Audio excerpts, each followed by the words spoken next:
بسم اللہ الرحمن الرحیم۔ السلام علیکم۔ روحانی رہنمائی اور روحانی علاج کے سلسلے کا پروگرام لے کر آپ سب کی خدمت میں حاضر ہوں۔ آج ہم سورہ تحریم کے بارے میں بیان کریں گے۔ سورہ تحریم بہت ہی شاندار ہے پڑھنے میں۔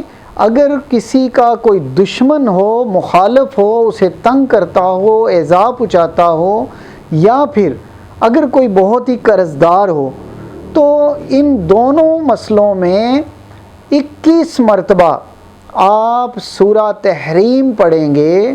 اس کے اول بھی 3 مرتبہ درود پاک پڑھیں گے اور اس کے آخر میں بھی 3 مرتبہ درود پاک پڑھیں گے، اور یہ عمل کرنے سے، سورہ تحریم پڑھنے سے آپ یقین کریں کہ اگر کوئی کسی کا دشمن ہوگا تو وہ اس کا دوست بن جائے گا یا پھر صلح ہو جائے گی، اور اگر کوئی قرض دار ہوگا تو اللہ تبارک تعالیٰ ایسے اسباب پیدا فرمائیں گے کہ اس کا قرض جو ہے وہ ادا ہو جائے گا۔ اور اس کا نقش بہت مجرب ہے۔ اگر کسی کے پاس ہو، کوئی پاس رکھے، تو اللہ تبارک تعالیٰ اسے غنی کر دیتے ہیں۔ یہ بہت ہی مجرب عمل ہیں، ضرور کیجئے گا۔ اسی کے ساتھ اجازت چاہتا ہوں۔ اللہ حافظ۔ Subscribe to our channel by clicking the subscribe button. Click the bell button and enjoy the latest uploads from our channel.